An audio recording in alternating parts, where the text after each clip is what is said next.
NERDSoul. Why are you a black man in love?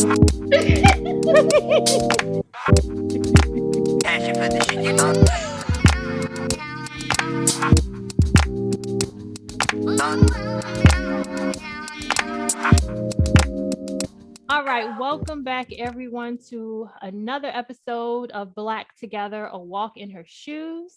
I am Lady Lisa. I'm here with my sister, cousin, partner in crime, Madam Buddaphlai. Say hello. Peace, love, and light, everybody. All right, we have been gone for a minute. I think like 2-3 weeks. I don't know. So I hope you all took the time to maybe go back and watch some videos you'd missed or rewatch some favorites, make some comments possibly on some past videos while we have been gone. We are back, and we've just life. That's all I'm gonna say. Life has happened, and there you go, and there it is. But we are back. We had planned, of course we plan our shows out, our topics and all that kind of stuff. But, we kind of had a little sidebar. It was like, look, we're just going to talk about life today. We're going to put that aside for now. Minus a few things we're still going to discuss. But, we're going to really just be real and talk about, walking in these shoes. Like for real. Specifically just, being overwhelmed with being a wife, being a mother, still being your own individual self and trying to get things done, trying to keep things balanced, all of those different things. So that's really the conversation we're going to have today. So it's going to be a lot less structured than usual. But we are going to talk about Madam Buddaphlai for this occasion. What's in our shoebox? Well, today we have a big old box of nothing. And that is because sometimes you have given all that you have to give and there is nothing left. And so the shoebox is going to be a reflection of that. So there you go. All right. A big box of nothing. Barefooted. Barefooted, in need of a pedicure. Yes. With that, that like cup of crust, along the heel. Yes. That matches perfectly with that shoe that's cute. Yes. But it's not practical. Looks like what is it? A cruller? Are they called crullers? The cruller donuts? There you go. Where you can just take a potato peeler and just go. Yep. That's right. Yes. Toenail polish chipped and yes.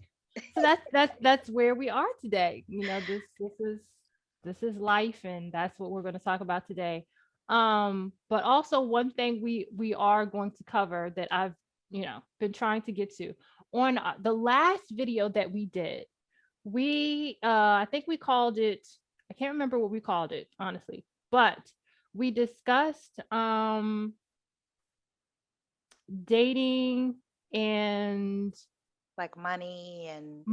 Yeah. Can't remember exactly, but it was dating and money, and we referred to videos and ideas that Kevin Samuels has, and we just talked about Black women in terms of making finance a top priority and a main denominator, if you will, in terms of dating men. And we expressed our ideas and beliefs about that. We discussed, statistics when it came to marriage and Black women, so on and so forth. And I always am asking you guys to comment, and I absolutely want you to comment because we're, it's all about discussion and understanding each other's points of view, getting a new point of view, right?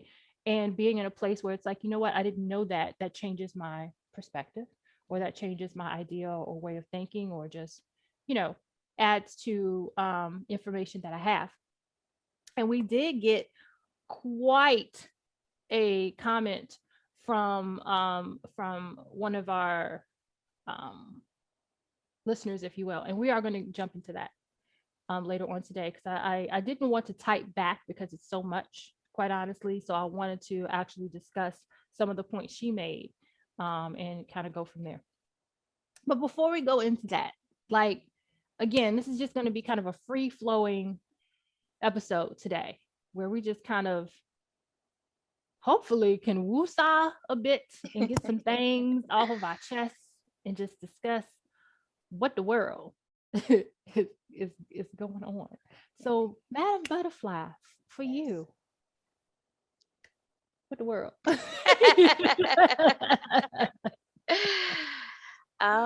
I mean, yeah.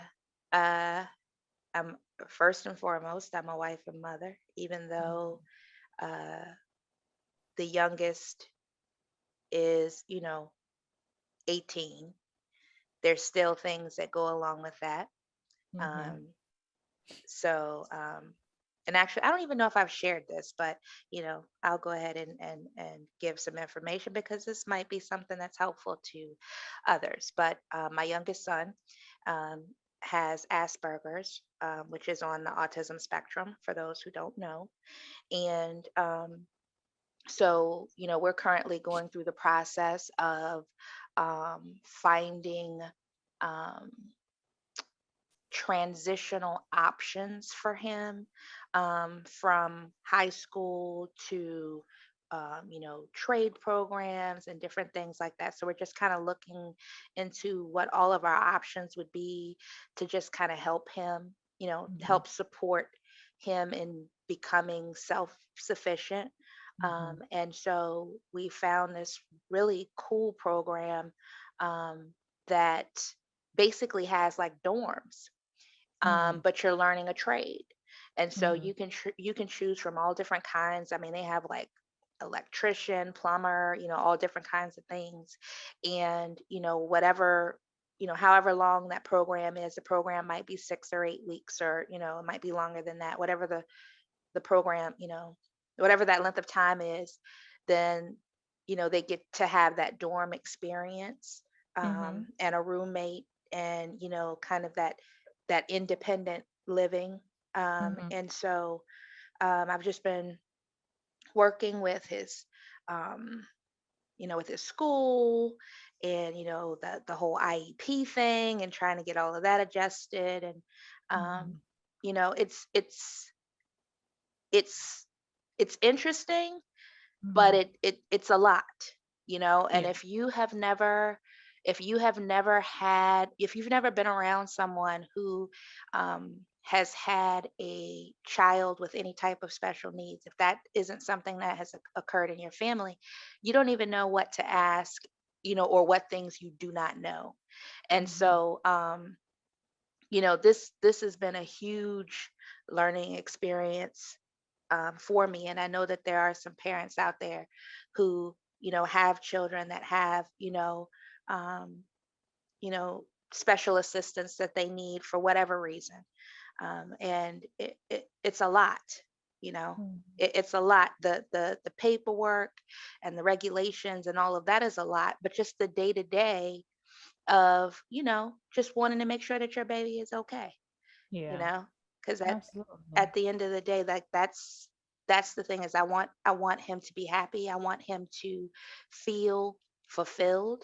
Mm-hmm. I know that something that troubles him is wanting to be able to be and do and have the things that his brothers, have, and not have an altered life per se, Yeah. but he Yeah. does understand, the challenges that he has. He's Yeah. very aware of that. Mm-hmm. And so yeah, that's one of the many things that is in my basket right now. But I do want to just give encouragement to, any parent out there who has a child with any type of special needs, or you know uh, it's a lot. And you Yeah. have to make sure that you take care of yourself, because so much energy goes into making sure that your baby is okay, that you Yeah. can inadvertently run yourself in the ground, you know. So Yeah. I guess we Yeah, can play ping pong with our pebbles in the basket. absolutely. Yeah, ugh, I don't even like my head is like swimming, honestly right now with just different things. And just to be real, because this is about women, I'm PMSing right now. So, like that magnifies everything, right? Everything is 10 times worse than what it usually is. And I recognize that. So I apologize for any dramatics from the get-go. I understand. And it's so funny because in the midst of it happening, I'm thinking to myself, what is wrong with you?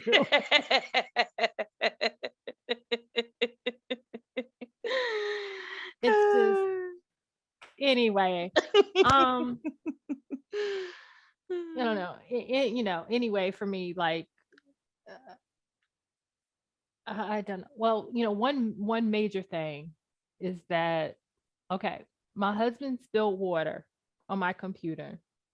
And so he's a tech person, thankfully. So he was able to do some research, and according to, whatever was going on out with it afterward, he's determined, that it's one of two things that's wrong with it, one of two parts that need to be replaced. So that's a good thing.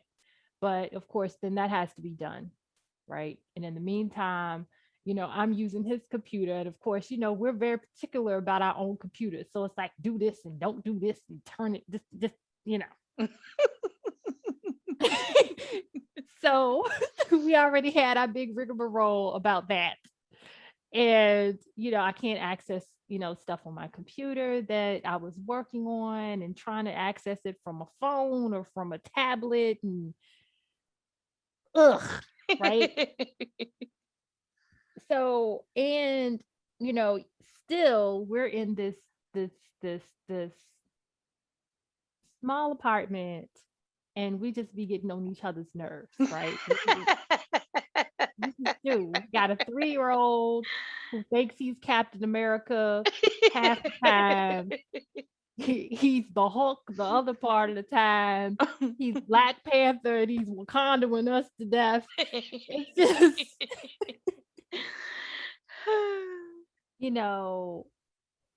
my husband likes to woo-saw with Wu-Tang. And I like to woo-saw with like some rain and some soft music. So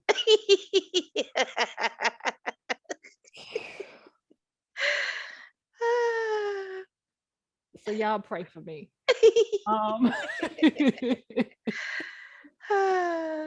It's yes.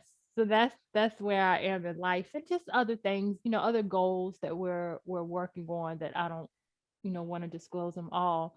And it's good things, but other things that we're working on that it's just a process, and it can, just be a lot of work, a lot of struggle, kind of meticulous, that kind of thing. So it's just life, as a grown person, honestly, being an adult, the adult we wanted to be so bad. I can't wait till I grow up. I can do what I want to do. And that's like, no, see, being an adult means doing what you don't want to do.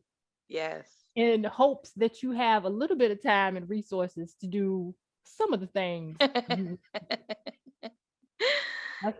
That's real. Yes. So real. Looking back, it's like, sit down. You want to stay a kid as long as possible, where you don't have to pay no bills, you don't have to go to work, you don't have to, take care of nobody else and deal with nobody else's, no 3-year-old's little attitude telling you what they are and what they not gonna do. That's yeah, funny. that's kind of it. Just reach around and wrench it off. Yes. Yeah. So, Yeah. what I was gonna say, just a side note, we were planning to talk about Biden and Harris's first 100 days, but we both decided we really don't care anymore.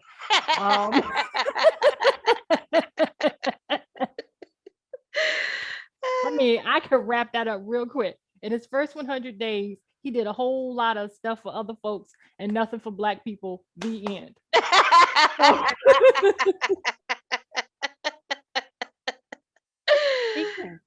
Yep. Oh, and he ain't gonna do nothing for us in his second 100 days. There you go. Boom. Or third, fourth, fifth. Exactly. Thank you. Yeah. And that's what it is.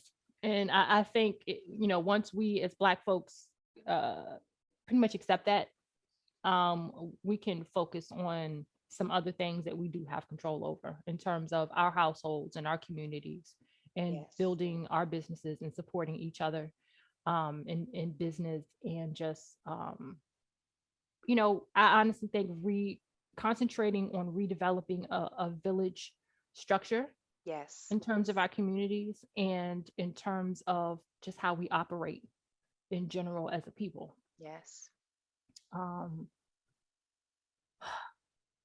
Honestly, with everything going on with the whole Black Lives Matter, not movement, but organization.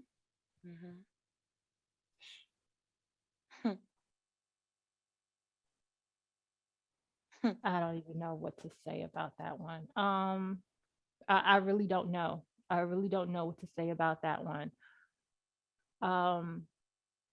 There's so much that's unknown and seems to is being hidden and purposely unclear in terms of how the Black Lives Matter organization, global, local, because they, for whatever reason, it seems very important to distinguish between the two for some very shady reasons.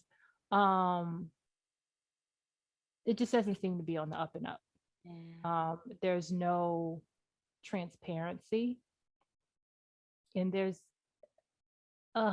and I hate to say it, it really makes me sad to even talk about it, but the more interviews I listen to of some of these young women that are heading the local organizations, global organizations, it's just a lot of things just don't make sense, don't add up. It's a lot of double talk. Again, lack of transparency.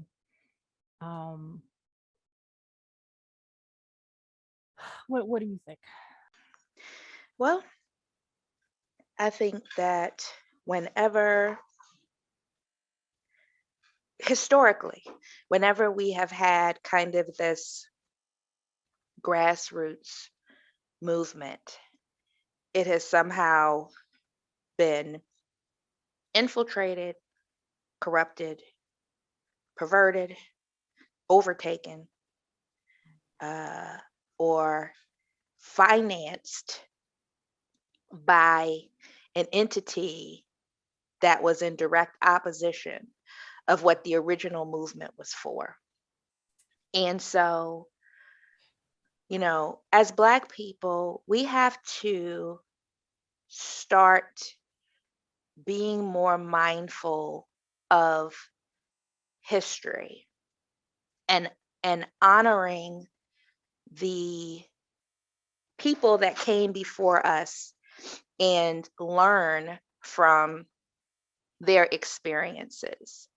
It seems like the only thing that we refer to when it comes to our history is the legacy of slavery and that type of thing. But there have been so many lessons that we have been taught the hard way after slavery in terms of how this whole game works. And we don't revere our ancestors in the way that we should. And if we did, then we would not continuously be on auto repeat with the things that we do. Now, we don't have control of other people. We don't have control of whatever systems may be in place to create obstacles for us. That's not what I'm talking about. What I'm talking about is how we maneuver and navigate through that system. And so we know that when we start to assemble and, you know, go after whatever, whatever it is that we're trying to achieve, that people are going to come to try to disrupt that and distort the message. And so it makes it that much more important to stay on message, to not be paid off or bought. And I think that that is kind of what has happened. Well, not kind of, that is what has happened with this movement, just like with movements before. And um, I think the writing was on the wall a long time ago. This had morphed into something else pretty quickly. I mean, they talked about Black Lives Mattering all of 5 minutes, and then it started to morph into something else, and rallying and supporting other other causes. And that's not to say that other causes are not worthy of being supported or rallied for. But like the Cancer Foundation doesn't say, hey, we're going to put fighting for cancer on hold to deal with heart disease. That's not how it works. The cancer foundations are for research, help, whatever, in regards to cancer. And so whenever you start seeing the message changing, that's a time for your antenna to go up and say, okay, well, what's going on here? What exactly has been compromised? Because clearly there's a breach. Yeah. Yeah. There either is a breach, or there was, when it began in the first place, the powers that be already knew what they were planning to do, to get in on this platform and give you the bait and switch. I don't know. I'm gonna tell you this much. Some people will disagree, whatever. I think the fact that the movement and the organizations have been led by, I can't speak for the local organizations, the individual local organizations, but I will say the spokespeople, if you will, or the faces that we see, the fact that all of those faces have been Black women and no Black men is a telltale. The fact that some of these women have been clear about being or having, try to be careful with this, having same-sex partners, and or having partners that are not Black, has been an issue, to say the least. Not because there should be an issue flat out with other races, but because we are talking about issues that we are having in the Black community, right? Things that are happening to Black women and Black men. We need to be focused on us as a Black community. And the fact that someone else is leading who has these other agendas, in terms of the LGBTQ community, and doesn't even really seem to be interested in, let alone supportive of, Black men being a part of this movement, being a part of the community, is an issue. It's not enough to just say, well, Black men shouldn't be killed. You need to be interested in Black men's lives. And that doesn't seem to be an interest. I don't think any organization should be led by all men. I don't think any organization should be led by all women. And the problem is, it seems like too many women are ready to jump up and down and be like, yes, women rule, Black. No, that doesn't balance it out. I thought what we were supposed to be fighting for as women, period, this is a whole nother issue, was to balance it out, to swing the pendulum back the other way, not completely to the left, but to balance it out. It's not balanced when women have taken over or are the greater majority. It's about balance. We need, like you always like to say, energy from both. And I don't understand why it seems to be okay for us to be fighting this fight to protect men's life. Not to say that Black women haven't been killed, but we know the majority of Black people that have been killed, harassed, assaulted, what have you, have been Black men. And for us to seem to be okay with it just being Black women that are leading this just doesn't seem right to me. Right. It just really, it doesn't sit well with me. The controversy behind where is the money going, where is the money come from, all of these things, it's frustrating. It's extremely frustrating because, like some people have said, it's going to make it more difficult going forward in terms of continuing to gain support from, anywhere really, because there's going to be this question of, well, I don't know if I want to continue to support because I don't really know what's being done. Am I lining someone's pockets?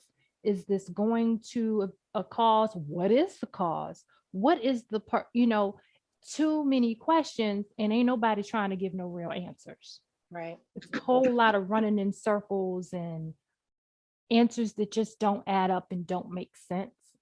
And unfortunately, it's taking away from what was supposed to be the cause and the work. And it's extremely frustrating. Yeah. It's extremely frustrating. Yeah. I think that's part of the plan as well, is to bring confusion to the messaging so that people are to make people unsure whether they want to participate or support or anything like that, and that kind of happened with the whole Kaepernick piece. Yeah. And it's about the soldiers and patriotism and blah blah blah, that kind of started it.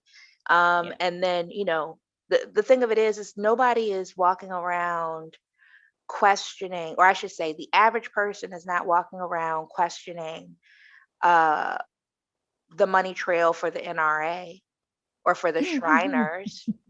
You know what I mean? Shriners have been around for a very long time. Very long time. And there's there's countless organizations that support different things for different reasons, and nobody's walking around questioning where's the money going.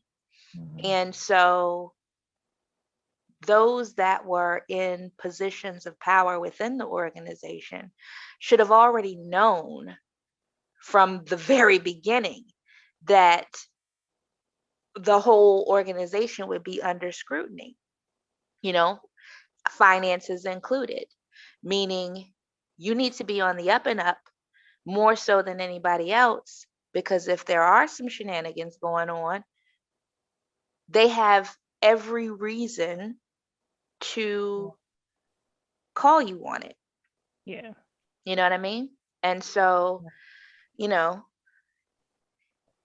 if that is what's going on, which it appears that way, but unfortunately, yeah. But if that is what's going on, I think that kind of speaks to one of the many sicknesses within our community. We get drunk off of fame and power and money, and we are willing to sell our souls. And it's very detrimental to our people. Absolutely. So, yeah. It absolutely is. I just really don't know mentally where to go from here with it. I really don't know. I mean, honestly, it feels like within the movement, you know, as a people, as a community, we're kind of at a standstill. You know, it doesn't feel like we're making any movement, any mass, you know, movement as a people. You know, I haven't really heard conversation about, you know, what our next steps are, you know, within the Black Lives Matter movement. Um, you know, it just seems really at a standstill. Like everything is just kind of halted. That's the way it feels to me. There's nothing, you know, going on right now, but nothing's changed.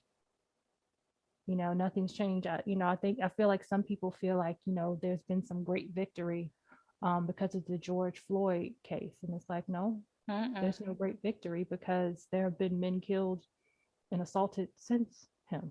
Yeah. You know, there's a case, and I can't remember the young man's name, so I don't want to misspeak on that. But there's a young man that was discovered to have been killed 2 years ago. Yes. And the video was hidden. Yes. For those 2 years, and it's just come out, and it's just, you know, we can't get through one, you know, life without discovering there's been another life taken, and it's been hidden, and you know, it's a lot to deal with, on top of just living your regular Black life, right? You know, because you're gonna always be you know, affected by your brothers and your sisters being killed, being assaulted, being mistreated, all of these you know, different things, and it's just too much, honestly, to keep up with anymore. I have a lot of respect for all of the different Black media outlets that are operating right now on different platforms. There are quite a few on YouTube. I've been, let's see, is it, oh, I don't want to misspeak. Professor Black Truth is one that I know we listen to. Oh gosh, it's another one. I can see his face, but I can't think of the name of it now. But it's a gentleman who actually, he works with different different people, I believe, in different areas. He does actually have some people that will report, and I believe they are in Africa. I'm not quite sure. He has some women that will report from Africa. He also works with Vicky Dillard. Vicky Dillard will come on his show sometimes and do segments, and I can't remember his name offhand. I can't remember his show. It might be called The Black Diaspora, but I'm not sure. Okay. But at any rate, you know, I think it's great that you do have more people using these platforms and doing research and reporting and having discussions about all of this, and, you know, kind of getting ideas together of what needs to be done, and just really giving us information, because of course we can't really do anything if we don't have any information and know what is going on where. You know, but at the same time, it can just be overwhelming and a lot, you know, because, you know, again, you finish talking about one thing and dealing with one thing, and here comes another, and it's just a lot, again, on top of just living your ordinary Black life, trying to, you know, manage your own life and your own Black family. It can just be a lot. Indeed. It's like we ended up having a topic without meaning to have a topic. Right. We went into something pretty heavy. Black life, child. Black life. You know, I mean, yeah. You know, I don't know, because it's just, we said we were going to come over here and just talk about what was on us, and I don't know. I think sometimes you don't really know what's really on you until you start talking. You just know it's a lot. Right. It's layers of stuff, Yeah. and then you start thinking, and it's like it's this and it's this and it's this, and you don't really even know it's there. Right. You know what I mean? Because things just, I think, start weighing on you, at one point in time, and it becomes days and weeks of stuff. Mm-hmm. And then not until you sit and start talking, you are able to break down, really what all of those things really are. And a lot of times it's, unfortunately, I think for Black folks, it's not always something that's right there in your household. Yeah. It's stuff that you have really no control over, Mm-hmm. no say so, and it still weighs heavy on you, because that's just how we are as a people. Right. We're affected, by what happens to our brothers and our sisters in a way that I don't know if we could ever truly explain. Yeah. Because Well, I'm it's sure it's, trauma. yeah. It's trauma. I mean, we know and understand that even though George Floyd is an individual man, Mhm. George Floyd is also a representation of Yeah. our fathers, husbands, sons, Yeah. brothers, cousins, uncles. You know, Yeah.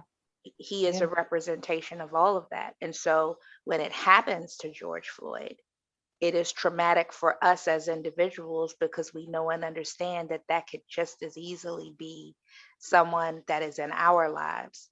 And that's an experience that is unique to Black people, that Yeah. our stressors are not limited to the experiences within our household, Yeah. but it's the experiences of our people. And I think that what was trying to be equated to our trauma was the Asian hate um, movement that took place. And, in no way, first and foremost, let me say, I in no way have any intention or desire to try to minimize or invalidate anyone's pain, oppression, injustice, mistreatment, none of that. That's not what this conversation is about. What's problematic to me with that situation is that there have been countless bills, piece, different types of legislation that has been brought to the table for the many injustices that our people go through that have never been signed, that have never been acknowledged, that have been, holes have been poked in it, and there's been all kinds of excuses and justifications for why these things couldn't be passed. And within a matter of weeks, this legislation went through without a problem. Yeah. And to try to make it a thing, well, because once again, I don't want to say that. Let me retract that and start it in a different way. There have been videos circulating online about individual instances where there has been conflict, Mhm. and that conflict has been with a person of Asian descent. Mhm. And in many of the videos that I have seen, there has not been any context to what the interaction was about. Mhm. And so, with that being said, I can't speak to whether that interaction was racially charged Right. or if it was two people in some type of kerfuffle. I don't know. Okay. And I'm not going to say that it wasn't that, but I can't say definitively that it was that in the particular videos that I'm speaking on. And Right. so for legislation to pass in a way that would make you think that there's such this huge influx of violence that is happening when you're seeing every week, it seems, a new story of a Black man being murdered. It's just, I could say that it's baffling, but it's not, because we understand what's happening, so Right. you can't, to be Black in America, you have to have a certain level of awareness of what's happening.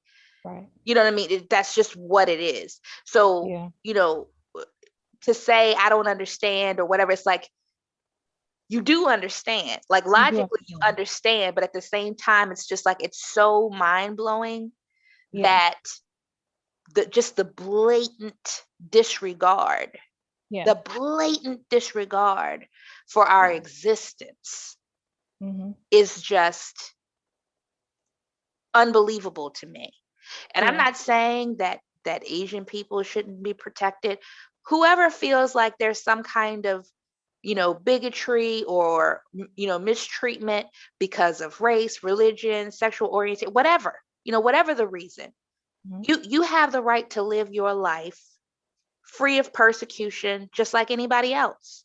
Right. You know? Because not to cut you off, but because the thing is this, that bill could have just as easily been called the anti-hate bill.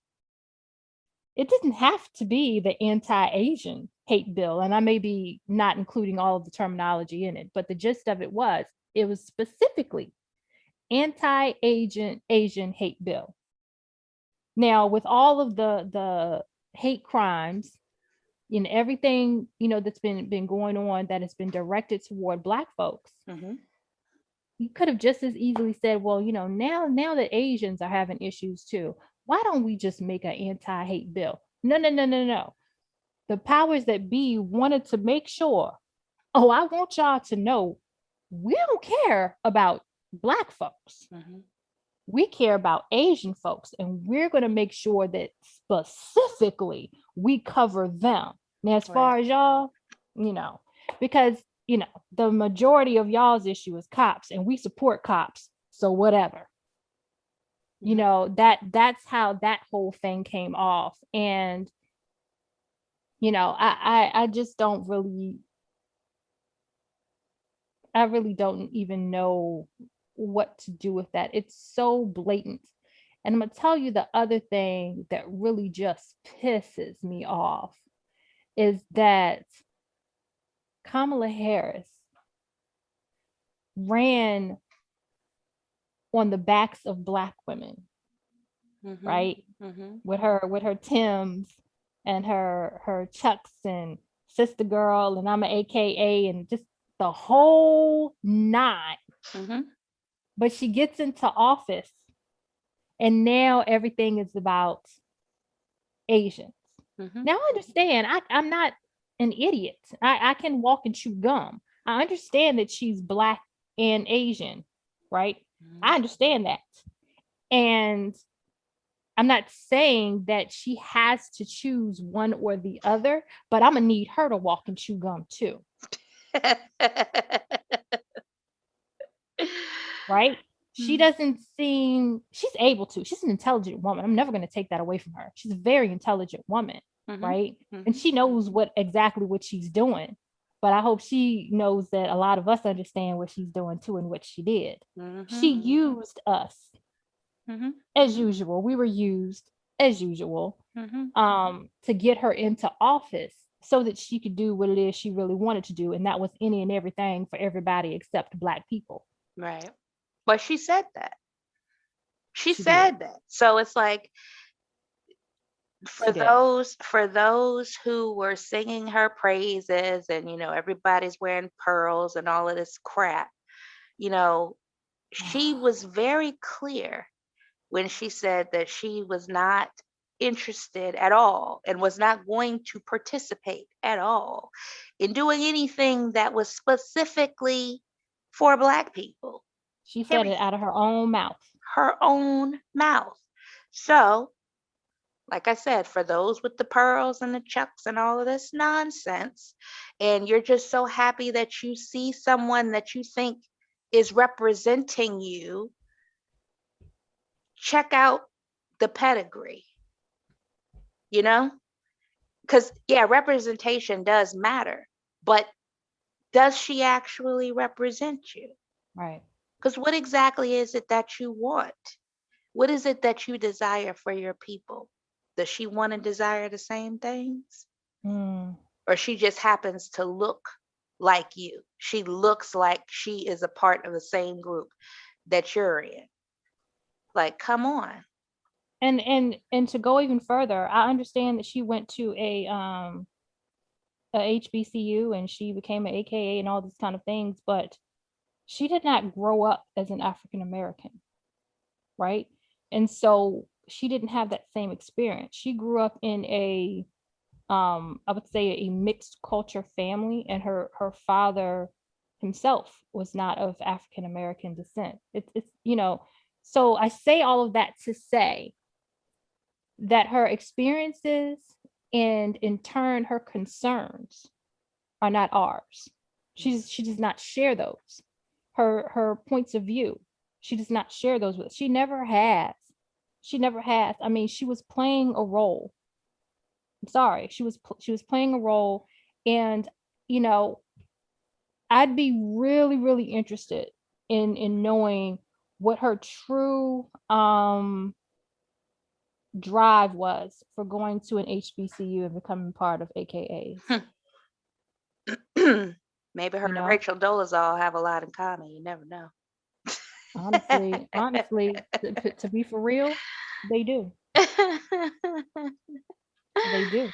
Yeah. You know, I mean, it's and this is not necessarily specific to her, but just politicians in general.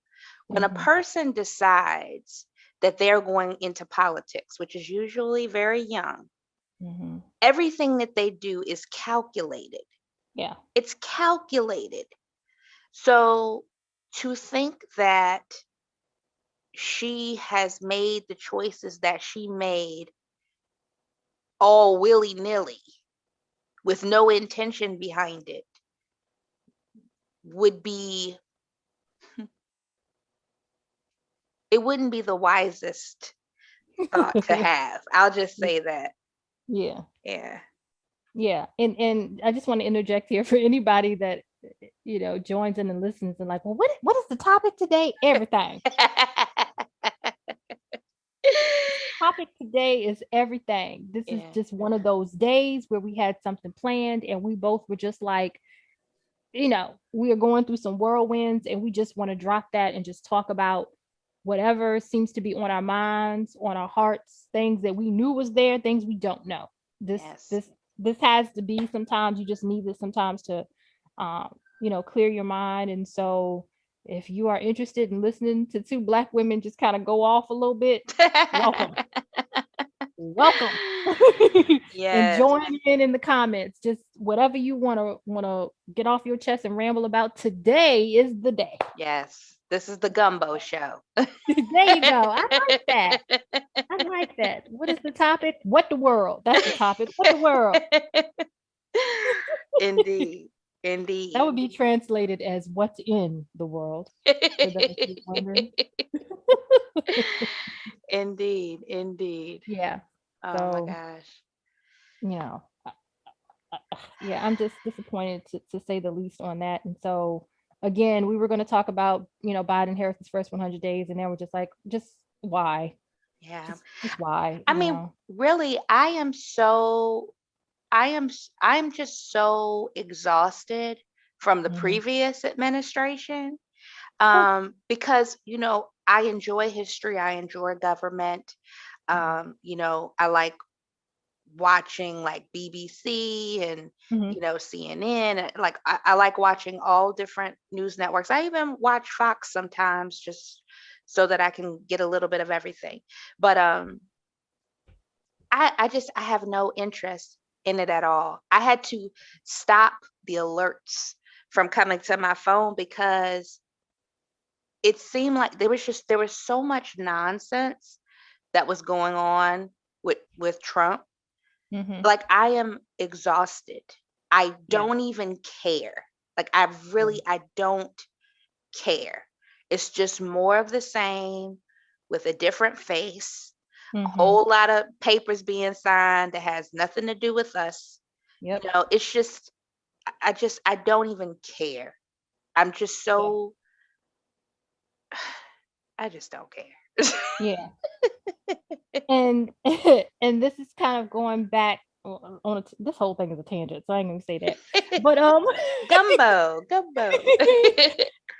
um, I know kind of as of late, the whole thing has been, there's been a whole lot of hubbub, if you will, in terms of, you know, Asian nail salons and beauty supply stores and all of those things, and those stores and stuff have been covered. And um, I'm gonna say something that a lot of Black women are not gonna like, but what else is new?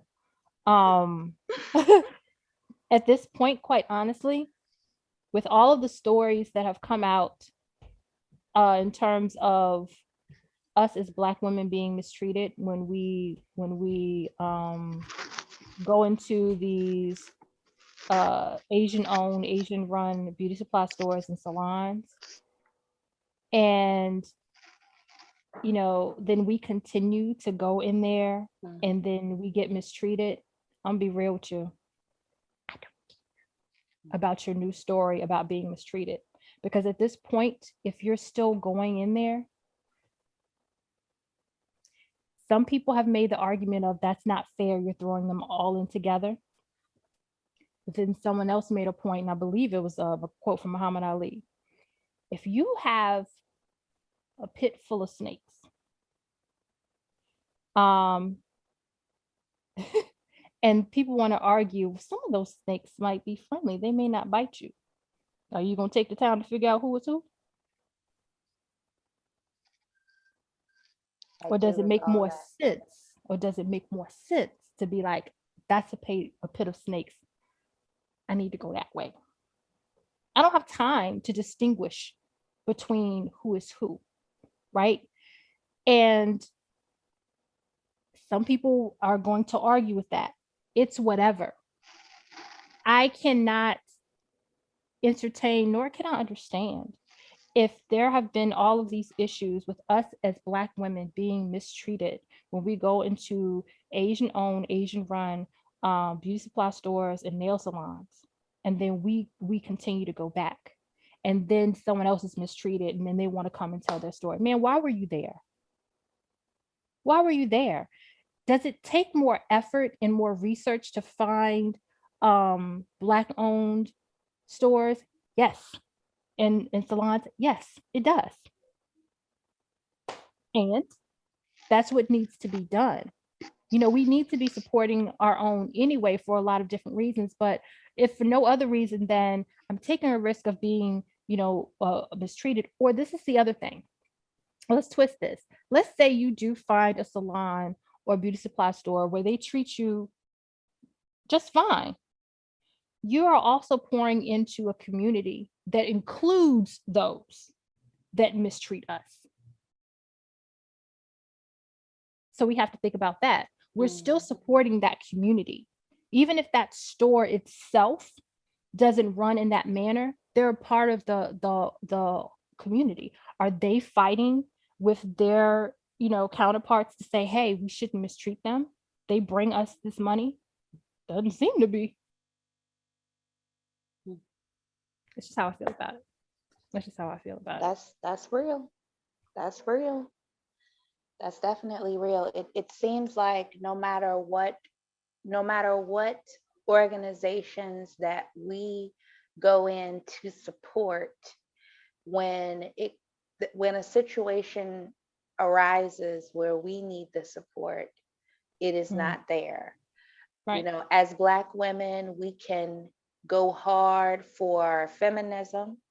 But when Black women are violated and mistreated, they do not come to rally around for support as women. We are by ourselves. And, that's just one of many. And so, that is something to consider. One thing that came to my mind when you were talking was that for some Black people, they believe the narrative that is fed to us about the quality of business or customer service when it comes to Black people. Mm-hmm. And, you know, the thing of it, this is what I would say to this, because sure, there are good people and bad people in business across the board. Like, there's no Mm-hmm. question about that. I think where people really need to start asking themselves questions is, if they're intentionally not supporting Black business because they are concerned about the lack of customer service, I would ask, well, do you go to Walmart? Because at any given time, there could be hundreds of people in Walmart with like 3 cashiers. And you're standing there, you're waiting. There's all kinds of shenanigans that happen. When they got 27 lanes. 27 lanes, 3 cashiers, 100 customers. But you still go back to Walmart. Yeah. So whatever it is in your You mind, stay there in that line and complain the whole time, but you stay in that line. Exactly. Yeah. And so whatever it is in your mind that allows it to be okay for you to continue to go to Walmart, even though you're getting bad customer service, is the same thing that should be activated in your mind to continue to support Black business, you know. Yeah.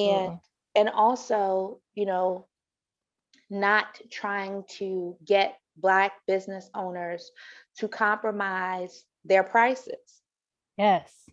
because we don't have a problem with giving Nike money Mm-hmm. or Louis Vuitton money or Mm-hmm. any of these other labels. We don't have a problem with giving them money, but we'll complain about a $30 sweatshirt from a Black owned company. Right. You know, we'll complain about meals, you know, being prepared and prices for that. You know, we don't hold our own at the same value level as we Exactly. view others. And so we're willing to accept crumbs to be a part of nonsense as opposed to supporting our own. Absolutely. And a product and service has as much value as it's given. Mm-hmm. That's real. Nike only has the value that it has is because it's given that value. It would not Yes. be able to charge people whatever they charge for sneakers if people weren't paying it. Right. Because the functionality of the shoe is the same as any other. A sneaker is Absolutely. a sneaker. Now, of course, you know, some sneakers are more comfortable than others, but just generally speaking, the structure of the shoe, the functionality of the shoe is the same no matter whose name is on the side of it. But as you said, it's about placing value. Like, why is the diamond more expensive than an emerald? It's because of the value that has been placed upon it. Diamonds are a girl's best friend. This is the best of the best.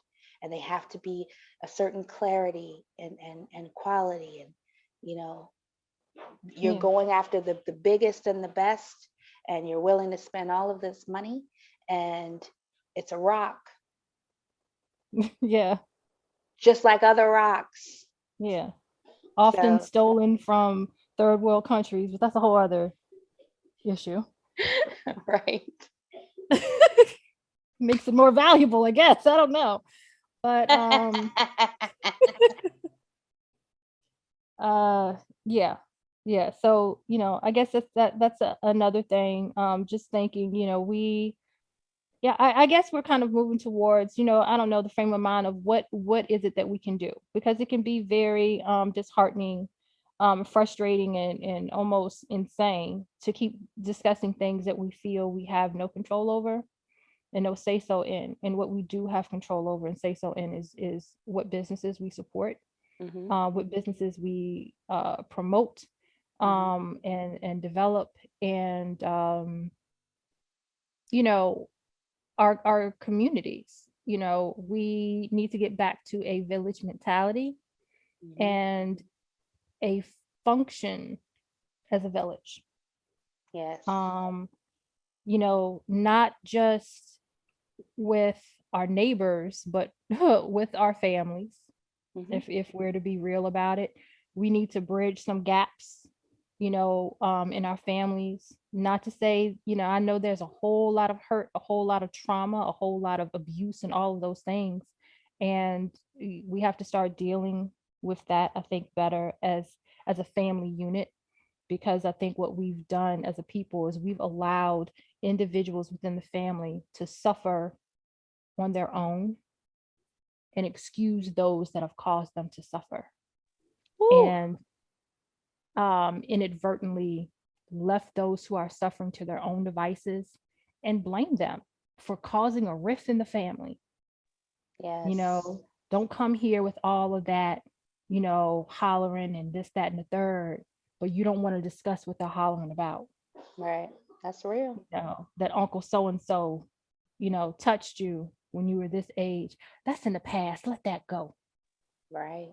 That's All real. of these different things, and it all ties together.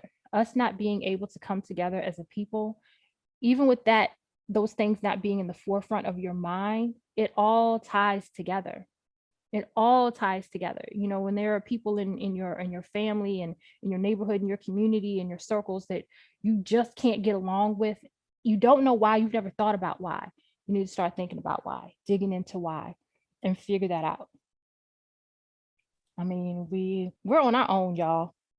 We are on our own. A lot of us, a lot of y'all, I ain't gonna say us, a lot of y'all thought getting Kamala Harris into office, and a lot of y'all thought even Joe Biden was gonna be just, some type of saviors. Why? Because she got brown skin? Is there anything that she did or said for real, that told you this is gonna be it? We had a whole, well, I ain't gonna be petty, but we had a whole entire Black president for 2 terms. Uh, You better go ahead and preach. and where are we? I feel like we on the same bus, going to the Groundhog Day. same destination Yep.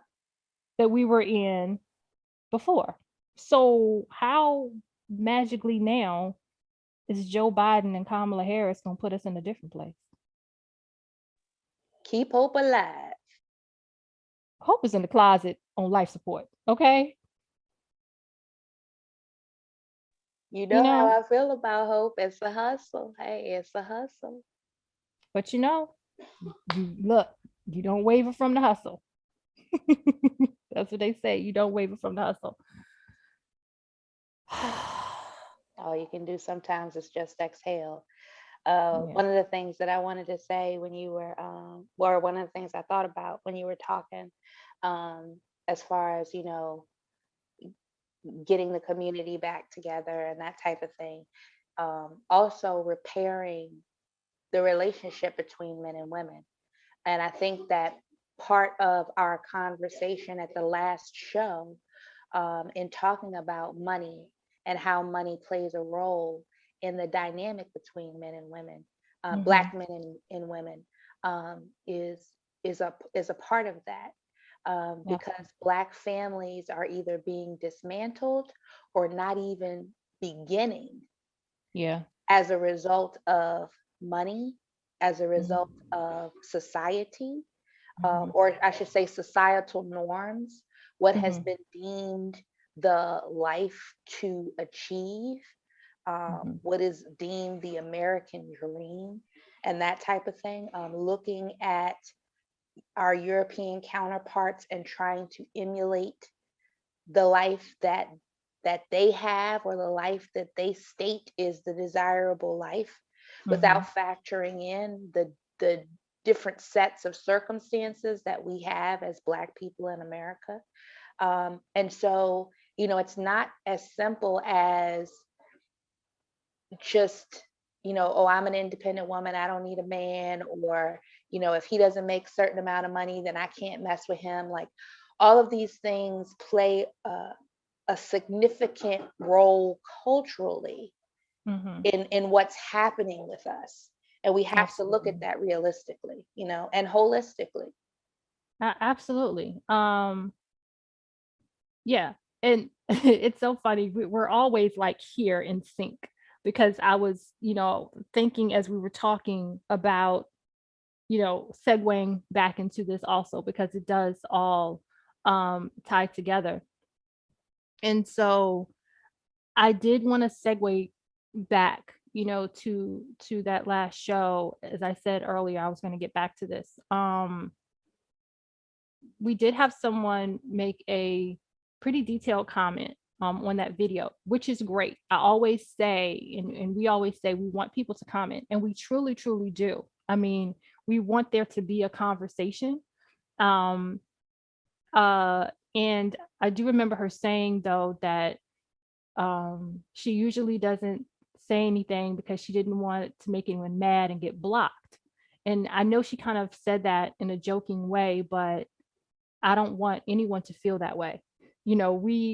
I think we do have some ideas and beliefs that we feel strongly about, but I would never feel like I need to block you because you don't agree with me. Right. Unless it's just like, oh, I don't agree, you should be breathing and free, you about to get blocked. But anything short of that, it's not about you agreeing with me. It's about us sharing ideas, about us giving each other information and having a conversation. I'm not going to block you for that. We welcome the conversation. We welcome healthy and respectful, disagreement. So I truly hope that was just kind of a joke and not what she really felt. And if that's what you feel, please be assured I'm not going to block anyone for that. But I did want to kind of jump into some of her comment. Again, this is about our last video where we discussed women dating and deciding whether or not to date men based on finances and requiring men to make a certain amount of money before they will deal with them. So she started off by saying, like I said, I normally don't say anything because I don't want to make anyone mad and get blocked, LOL. But I got to keep it 100 on this one. So please understand that what I'm going to say comes in all due respect. And she says, I have to ask, do you guys ever have conversations with educated millennial Black women? I ask because it sounds like you, all caps only, listen to Black men's perspectives on things. Maybe you should check out these IG accounts. And she gives some. These are good hotspots for Black millennials, parentheses, men and women. We don't really use FB, Facebook, a little jab. And she put in all caps again, please stop using the toxic anti-Black crowd of Twitter as a barometer for Black women. Let me stop there. First of all, I don't use the Twitter crowd for anything. I rarely go on Twitter. Pretty much everything that we talked about on that last video referred to videos, YouTube videos made by Black women giving their recall and their rules and their guidelines about what they are looking for in Black men when they date, straight from their mouths. We discussed that, and we discussed some things to do with Kevin Samuels and his response to that in some of his videos where he is talking to Black women and they are saying that these are the things that they're looking for in Black men. So this has nothing, that had nothing to do with a quote toxic anti-Black crowd on Twitter. This is coming from Black women. This is not coming from a male perspective. We are responding to what Black women were saying out of their own millennial and older mouths. You want to add anything to that? Yeah, I thought it was the Twitter part was really funny to me too, because even though I have a Twitter account, I still have to ask the kids because I still can't figure it out. And I consider myself to be intelligent. I can't. Twitter's not my thing. So no, like you said, we have not gotten anything from a toxic Twitter universe. Something else that I wanted to just mention was she had made a comment about having conversations with educated millennials. And I thought that that was an interesting assumption to Mm-hmm. make, because we have always, whether we were in our 20s or now, we've always had an incredible circle of very diverse, Yep. intelligent women. There were times that we were the youngest in the crowd. There were times that we were the oldest in the crowd, and Yep. sometimes in the middle. Different religions, life ideologies, Yep. cultures, all of Background. that. Yes. And Yeah. so, it's interesting. It's interesting that that was the assumption, was that what we are gathering our information, number one, from men, number two, from toxic people on Twitter, number three, from uneducated older women. Right. I mean, that's basically what is inferred Yeah. from that portion of the comment. Right. And it couldn't be further from the truth. Right. Because again, all, all of the information that we talked about, and we even spent quite a bit of time on that one video. Can't remember the name of it now, with Puff Daddy's son and the other young man and those two young women that had that Were they painful. was it the City Girls? The City Girls, Yeah, yes, okay. where they had that. I'll say this intellectually painful conversation about men and finance and money. It just, I felt like, and I'm sorry y'all, I felt like I burned so many brain cells that I will never get back by watching the few minutes that I watched. And it pains me and shames me to know that I did that. But but yes, it came from us watching this. I'm not going to take, that's not something I'm going to do, is listen to secondhand information and straight opinions of someone else and then form my own opinions as if they're fact based on someone else's opinions about something else. That's just not what I'm going to do. Just like when someone talks about a video or talks about someone's opinions or comments on something, I go find that. And somebody says, oh, Kevin Samuels said X, Y, and Z, or this person said X, Y, and Z, we have too much access to stuff to just go by what somebody said. Right. And I'm not gonna sit on here and do a podcast and ask y'all to listen to me and my opinions and take me seriously if I haven't watched or heard for myself exactly what somebody's referring to. Right. So anything that we talked about in that last video is something we watched or listened to directly. And again, what we talked about in that last video, we heard these opinions, ideas, whatever, from Black women. Right. And I beg to say that most of those women weren't our age. Yeah. These were millennials and maybe a little bit older. Yeah. So, okay. She goes on to say, to address the topic of prioritizing money in relationships, it's a combination of things, but basically we millennials, so now it's millennials against everybody else. We millennials are just moving differently than previous generations. Okay. Finances have repeatedly been reported as being a major driving factor behind divorce. Stats have shown that the marriage rate has been on a decline for years, so that's not unique to Black women. Stats are also showing that the divorce rate has declined due to millennials because we're choosing to marry later in life when our careers and our finances are established and more stable.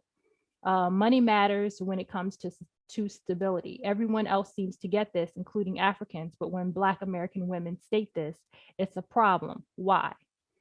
I'll let you address that first. Okay. Well, the first thing that that came to mind was every generation has variations in it from the previous generation. So millennials are no different than anybody else, the baby boomers or anybody else. You know, Right. young people, just part of youth is thinking that you're doing something phenomenal in comparison to those that came before you. Yeah. That's just the way of it. And that's not a dig at millennials. We did the same thing, you Yeah. know, whether it's fashion, music, ideology, like, you know, there's all these different movements and, you know, things that come about in generations. That's Mhm. just the nature of time. Mhm. Um as far as money being the leading cause of divorce, that is an accurate statistic that money plays a significant role in the divorce rate. However, that was not the context in which we were talking about money. And when you make a decision that someone is not qualified to be your husband based upon how much they make, that is a completely different conversation than two people who have come together in marriage not knowing how to negotiate and compromise in working through money management issues. That's two different things. And the reality is, 1 in 4 Black women are getting married ever, period. 1 in 4 Black women. And so to look at that statistic and to know and understand that when you ask most Black women if they want to get married and they're saying yes, well, if only 1 in 4 are getting that opportunity, then that should alert somebody that there is a problem because what you want is not being obtained. Mhm. And in addition to that, other nationalities are able to become doctors, lawyers, have successful careers, get, you know, financially secure and have a husband at the same time. And Mhm. in them acquiring those things, it does not diminish their view or value of their partner. And Mm. there's something happening in the psyche of Black women that is telling us that as we obtain higher education, as we obtain financial success, that our man is no longer needed, wanted, or valued. And that is the same behavior that took place in the 60s and 70s when we replaced our Black men with the welfare system. I have nothing to add. Um, I have, you know, the one thing I will add is that no one, you know, she made this very you know, one way or the other. No one is saying that it's a bad thing to discuss money. That would be a ridiculous thing to say.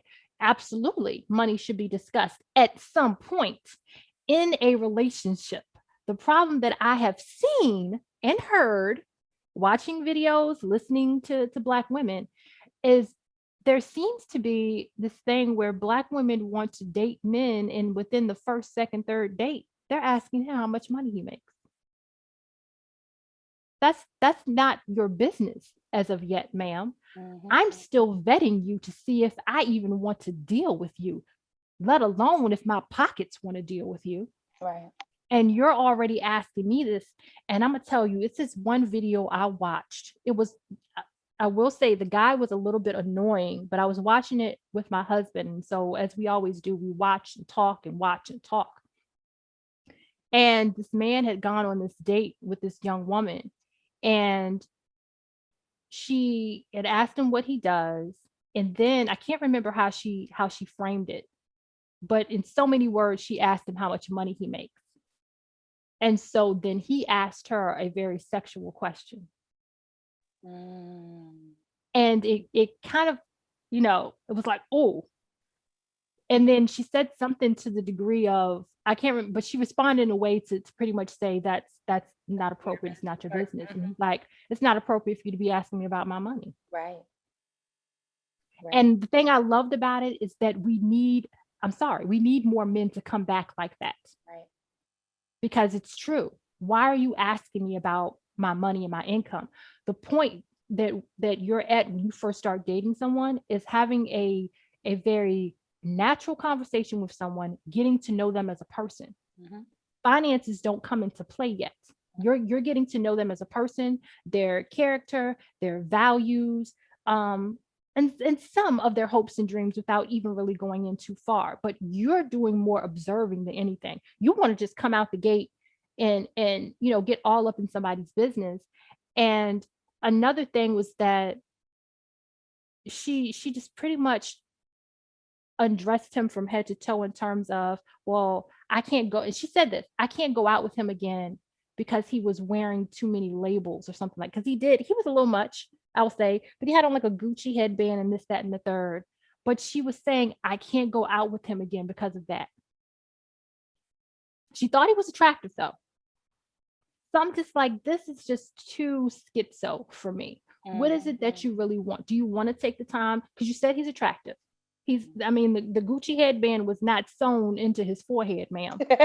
So that would be another issue. But if you think he's attractive and you wanted to take the time to talk to him, why are you even talking to him?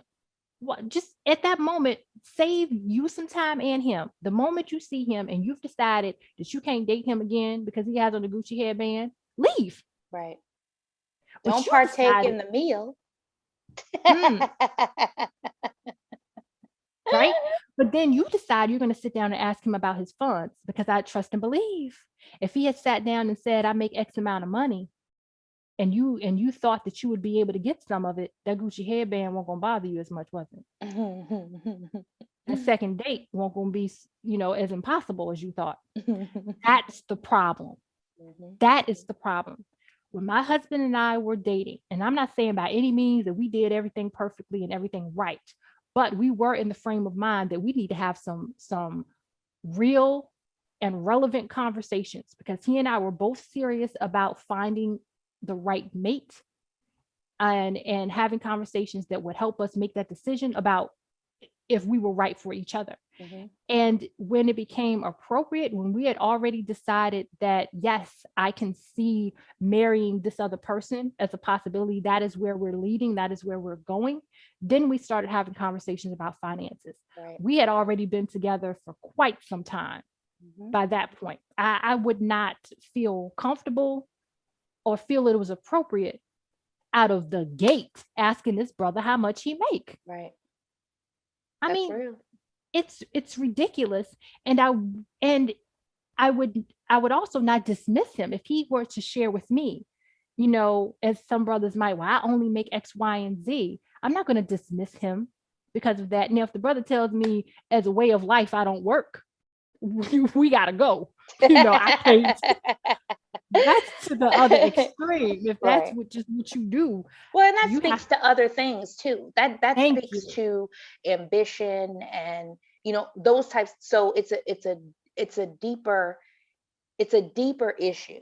But the conversation shouldn't begin with, you have to make X, Y, or Z in order for us to further our conversation.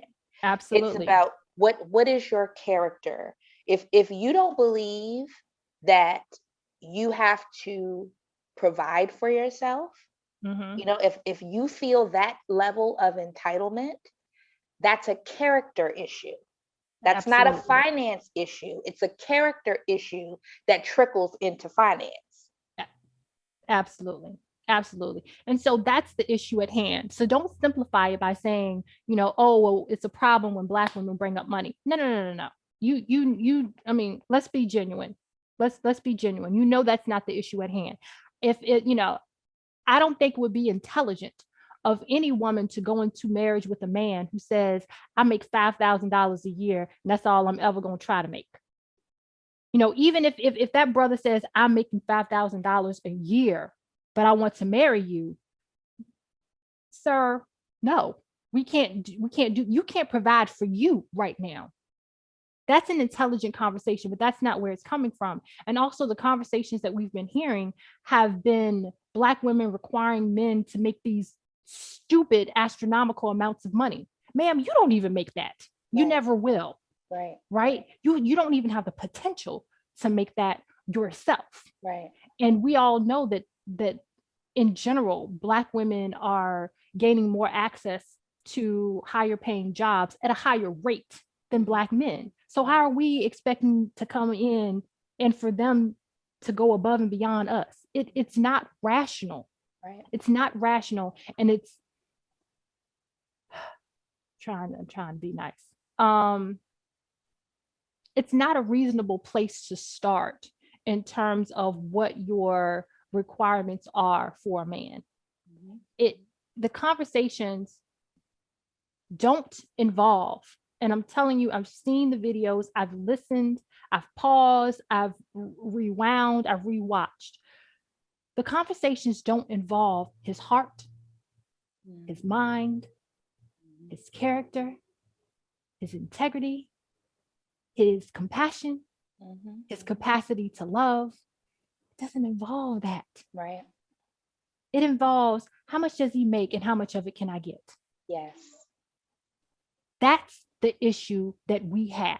Right. According to the videos that we have seen of Black women, including Black millennials, speaking out of their own mouths and saying these things. Yeah.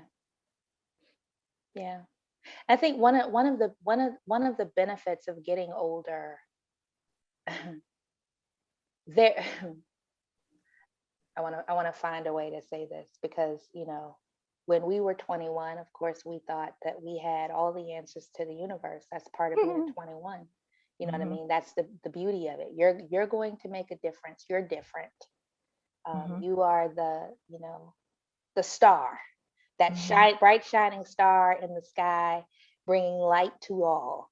That's what being 21 is. You know what I mean? Yeah. Like there is an arrogance to it. That's just across the board. There's an arrogance with youth, and you think that people who have lived don't know anything, you know, or they're somehow mistaken or faulty in their thinking. But the thing of it is that they were where you are right now, and life taught them. And that's why they're able to speak on things in the way that they speak on them. It's because they've put the time and the effort in that they could speak on it and save you. And in the same way that we didn't listen, right. I don't expect for millennials to really listen to what I'm saying, because I can remember dismissing 40 plus people and say, oh, they're old. You know, it's whatever. I'm going to live my life. I'm going to do my thing. They're old. They're, you know, whatever. And so I get it. You know, I get it. And I think that it's so important to be able to have these types of conversations. And I think that this is something that is missing now culturally, because Big Mama is gone. You know, we had that experience with Granny being Granny, and she's got on the duster dress and she's making biscuits, and you get, you know, we got to see the dynamic of our grandparents and the woman's role and the man's role. Our grandfather went out and worked and provided. He was a very strong, you know, it was like he exuded all of this strength, even though he was very quiet. You know what I mean? Like he didn't have a whole lot to say a lot of the time, but you could just feel his strength and power in his presence. And that was the way that a lot of men from that generation, that's how they were, you know, they knew, because they were tired.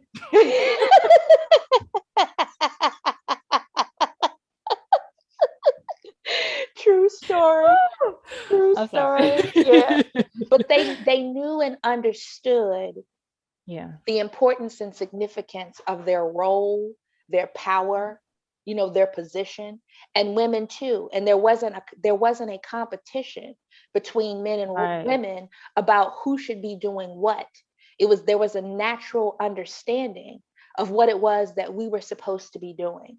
And now that, you know, in the wake of feminism and in the wake of, you know, trying to live the European dream, we have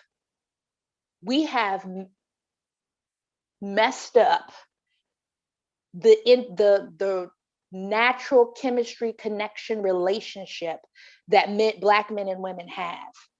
We have damaged it.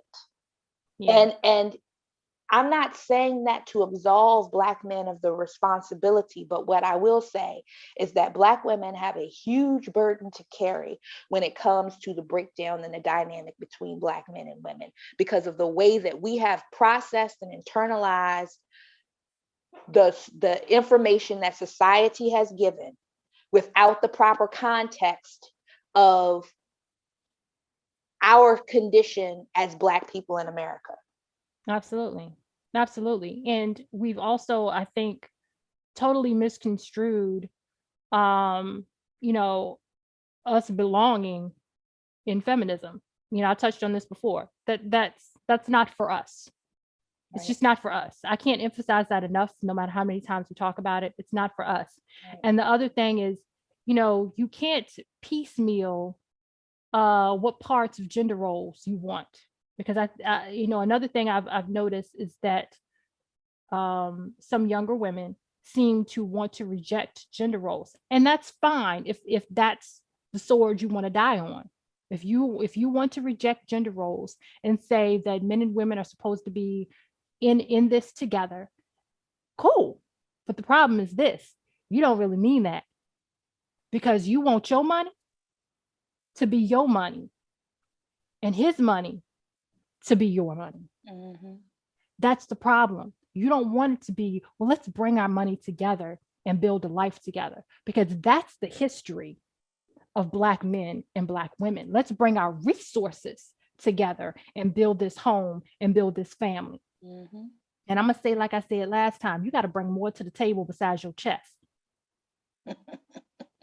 You can't expect him to dump his whole wallet that he's worked for, right? His you know, all of his money that, you know, he's worked for, built himself up and done all these things, and bring that to the table. And then you bring your chest that just came or was installed, whichever. I'm just saying, right? And that's supposed to be a 1-for-1. And then you get upset when you're treated as such. Mm-hmm. Right? That's not how it works. If you want to say there are no more gender roles, we can do what men do and all this kind of things, cool. Don't ask him about his pockets then. Right. Don't have a financial requirement before you will even give him any of your time. Or here's another one. If there's an intruder trying to get in the house, don't look to him for protection. Because we all equal here. You got gender roles no more. Right. Yeah. Everything, everybody can do everything. If that's what we're doing, and if it's a spider or a snake or what, you know, whatever kind of vermin or creature, you can take care of that too. Right. If you wake up and hear somebody coming in downstairs, what you waking them up for? Right. Go and take it. You heard it. Right. I ain't hear it. What I need to hear it for? There are no gender roles. Right. Right. But the reality of it is, when you really get down to it, we don't really want to get rid of gender roles. We want to piecemeal it. We want to get rid of the gender roles we don't like, or that may be hard, or whatever, we don't want to do other ones, right? Mm-hmm. And keep the other ones that are more convenient. That's not how life works. And that's not how to us. Yes. That's not how it works. Mm-mm. It's not how it works. Yeah. Right? Like my husband always says, just because it's old don't mean it's wrong. That's right. It worked. Why did it work? Why did it work for so long? And why is it now everything is dismantled? I mean, you have to look at things holistically. You know, if something was working for hundreds of years, and then all of a sudden someone got this bright idea to do XYZ and change things, are we going to focus on, oh, it's so great that there's change? Or are we going to look at the reality of that change and say, what in the world is going on? And I'll give an example. I believe it was China that at one point you could only have, it was either 1 or 2 children, and because the population was out of control. And so more often than not, if their firstborn was female, the daughter was being murdered because they valued men more than they valued women. And so this went on for a period of time, to try to correct the population problem. But what ended up happening is when all of these boys grew up, they didn't have anybody to marry because these dummies killed off a bunch of the girls because they valued boys. So at the time, they thought, well, we need to make this change because we see this issue here and we believe that this will resolve the problem that we have. And we're going to sprinkle in our ideologies about the importance of men and women to come up with our decision. And so this is what we're going to do. And so at the time that they made that decision, they didn't understand everything that would come as a result of that. It took 20 years for them to start recognizing, oh snap, we have a problem here.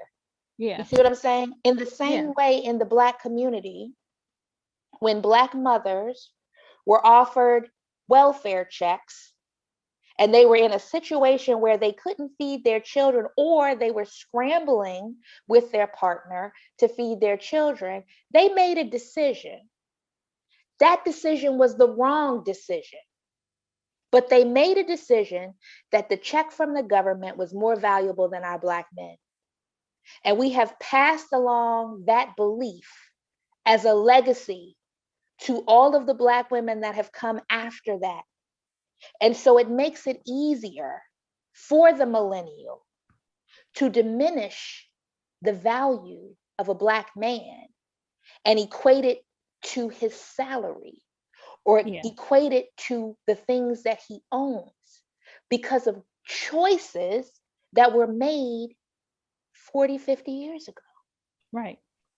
You hit it on the head. And that's something I was going to jump in and say. We have to think about, why did the government, the federal government, decide that it was so important for a man not to be in your household in order for them to help you? Think about that. That was a government policy. That is the craziest thing. And it's not, it's not just something they pulled out of the air for no reason. That is extremely calculated. Why does it make a difference whether it's specifically a man? They didn't say after you make X amount of money, you can't get help from us. I can understand that. I understand scales and guidelines and caps, but they included gender.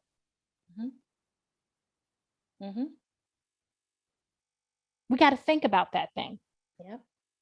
And because everything was fine. We made it through so freaking much as a Black family together. Slavery, Jim Crow, all of this as a Black unit, right? Men and women. But then the government says, we've created this situation. We've created all of these things that, you all are struggling as Black people in general, right? And now we're going to say, oh, we'll help you get out of the situation we created, but y'all got to separate. Why? Why are you so interested in our separation? Because they know, just like every other group knows and understands, that the man is the covering. He's the covering for the family. And so when you have that breakdown, there is chaos. You have a person who is naturally inclined to be emotionally driven, heading the family and being the sole influence on the generations coming up after. Just think about that for a minute. Let that really settle in. So the government decides that a man can't be anywhere around if you're going to get these checks. And then that right after that is the crack epidemic. And so, you know, if you made it through the 70s and you know you still had your family intact and you were able to sneak around and all of that kind of stuff and still keep the father of your children around, well then there was good old crack, right? And so you're already struggling and you're dealing with all of these circumstances and stressors, which makes you more inclined to lean upon substances when you're in a highly triggering and traumatic environment. So then you do crack and you've got laws like 3 strikes and stuff like that. So you could have a crack possession charge and be away from your family for 25 years. Like, these things are really happening. And there's so many things that have been put in place to continue to keep us divided. They just keep changing up the rules, but reinforcing the message that Black men mean nothing. And Black women eat it up with a spoon. We have to look deeper than the surface. We can say, oh, it's just money. It ain't that deep. Actually, it is. Yes. It is that. If it won't that deep, then it wouldn't be an issue with us having it. Exactly. If it won't that deep, it's generational wealth, right? Generational wealth is why white people are where they are and why we are where we are. Because first of all, to put it very blatantly, their generational wealth has been to our detriment because they have taken what has been ours and name whoever else you want to. Okay. For white folks who have a bunch of land, they're living on their grandfather's land, who got land from his father and his father and his father. Wait, where did land come from? You think they went to whoever was on that land and said, I'd like to make you a fair offer to purchase this land for my future generations? No, because he would have said, well, I purchased this land for my future generations. You're going to have to find land elsewhere. You think that's how the conversation went? You think there was a conversation? Right. Or whether there are a whole lot of taking, stabbing, and killing? Right. And then after all of that taking and stabbing and killing, now we're going to get this free labor. And we're going to make all kinds of products that we can sell, goods that we can sell. And we're getting it all done for free. And we're making a come up from that as well. So we have the land, which is a tangible asset. And now we have created a product. We are in business and we're providing a good, and we're making money from that too. And we don't have any overhead costs. We don't have any labor to pay. So now we're going to stack that money too. And we're going to pass that down to the next generation. So now they already have this incredible head start, which then opens up other avenues to them because they have this money. So now you have credit resources, you know what I mean, that somebody else wouldn't have because of all of the assets and collateral that you have. And it just continues to grow as it's passed down and added upon. If you're adding the nothing, you add nothing to nothing, that leaves nothing. You gotta have something. You want to be with me. But referring to a song that I'm sure some of these millennials have never heard of, but which is an interesting song given what we're talking about. If you break it down, it's like, say what you really feel. But anyway, no, I got to go into it now because you just got my mind on it. So there was this song in the mid 80s, probably. Well, and it was remade too, but go ahead. Was it? Yeah. I don't remember who it was by. I don't remember the exact title, but it pretty much said, ain't nothing going on but the rent. You got to have a job if you want to be with me. No romance, without finance. All right. So that could be some of y'all's theme song, but I just want to know how that worked out for her. But anyway, because I don't remember her making another song after that. But so you know, that's where we are with that. Again, there's no issue with talking about money. The issue is requiring that men make a ridiculous amount of money and having that be like a top deciding factor in whether you date him or not, and having that discussion at a time that is just completely inappropriate. You haven't even got to know this person. You asking about money and you haven't even figured out if he's a serial killer yet. Right. You know. Right. So she then goes into, you gave the stat about 25% of Black women over 35 never being married, which I'm glad you did, because I've seen people misquote that stat. But if the trend amongst millennials is to get married later in life, that stat is on track with what's going on across the nation. And then she says, here's some sources to provide more information and context to what I'm saying. And she gives some more stats. You know, what I'm going to say about that, in my opinion, is we're not necessarily talking about the trend amongst millennials. We're talking about Black families.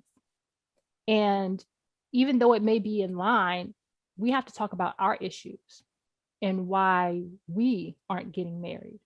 Mm-hmm. That's the issue at hand. I mean, just because everyone else is doing it doesn't mean that it's not detrimental more so to us than it is to them. Mm-hmm. That's the other thing. Like, again, we can't operate the same way that other races operate, because we're not in the same position that they're in terms of family and in terms of just operating in this world, in terms of family, in terms of finance, in terms of position, in terms of our future. Any of those things, we can't operate like they do. Mm-hmm. That's how I say about that part. You said that very well, very thorough. Okay, so she says the conversation about generational wealth is making more Black people increasingly conscious of their finances and has us considering what kind of financial footprint we want to leave our children. I agree, and that's great. She said that's a good thing. Both Black men and women are focusing on finances, especially millennials. Yes, we still value marriage, but it's not the number one thing for many. Correct me if I'm wrong, but you guys seem to value the quantity of marriages, whereas my generation is focusing more on the quality of marriages, and that seems to be where there's a butting of heads. No. At what point did we say that you need to get married for the sake of getting married, regardless of compatibility or any of that? At what point did we say that? Because that would be at 9 o'clock. Here's the thing. If Black women are saying that they want to be married, this is what Black women are saying, that they want to be married. However, only 1 in 4 Black women are getting married in their lifetime, then that means that Black women are not obtaining what it is that they want. That is a problem. Right. You could stir it up however you want to stir it up, but if they have a need or a desire that is not being met, then you have to start asking questions about why that is. Right. Now, 40 years ago, this was not a problem, and Black women were getting married. So what has happened in this time frame, well, let's say 50 years, what has happened in the last 50 years that has changed that for Black women in particular? Because everybody else is still getting married for the most part at the same rates. So why is it that Black women are only getting married at a 25% rate? Period. Right. Yeah. We have to ask these questions. If they were saying we don't care about getting married, we don't want to get married, then that's something different. We don't, fine. That's a different conversation to be had. Yeah, completely different. But they're saying that this is what they want and they're not getting it. Right. And, some women will say, and I've heard some women go back to this, well, what about the men? We're just missing them. No, we're not. We're saying, first of all, this is Black Together, a walk in her shoes, right? So we're focusing on us as women. See, we need to first focus on us. We can't go to men and say, you need to do this and you're not doing this, da, da, da, da, da, when we haven't looked at ourselves and figured out what's going on with us. Do we have it together? That's the problem. So many women want to skip over what you are bringing to the table. You want to come completely empty-handed, waist cinched, tipping over one way or the other, thinking that is all it needs. And the problem is you are bringing that and saying, this is what value I bring, and then get mad when they treat you like that's the value you bring. Can't have it both ways, right? But at any rate, we have to get ourselves together, right? And heal ourselves and get our minds right and get to a place where we are focusing on finding men of high value, real high value, not high value in terms of finances, making $250,000 a year. Bye, right? Real high value. But we have to bring something to the table in order to obtain that. You can't just be cute. Cute ain't gonna last, honey. Oh, but come on. I know you think it will, but cute ain't gonna last. I know Halle Berry looked like she been dipped in some, I don't know, fountain of youth, but that's her. and truth be told, I ain't gonna go there. But anyway, last time I checked, she still won't marry. But I went on a tangent with that one. We have to get ourselves together. That's what this is all about. We can't, I don't want anybody to go into, but what about men? What about men? What about men? We can talk about them at another time, but we have to make sure that we are in a healthy frame of mind and we have a reasonable and rational view of what we really should be looking for in men. What is really important? Because, like we said, I believe in our last show, if you find a man who has integrity, who has drive, who is willing to consistently and constantly work on and improve himself, you're going to have a man who's able to provide for you. He can't be all of those things and not be able to provide for you, not be willing to provide for you. The problem is you don't want provision. You want an overabundance. That's the problem. Common sense tells you to find a man who can provide. Nobody's telling you don't do that. That's not what you're looking for. Because your Louis Vuittons have nothing to do with provision. Right. Anyway. Yeah. Let me see what else I want to point out. She says, yes, we still value marriage, but it's not the number one thing. I think I already said that. She said, yes, we do value two-parent households, but we're willing to wait for a quality marriage. I'd rather be married at 35 or 36 in a healthy relationship where there's purpose versus being married at 22 with no direction just to be divorced by 40. I'm not sure if anyone argued that you're supposed to get married younger.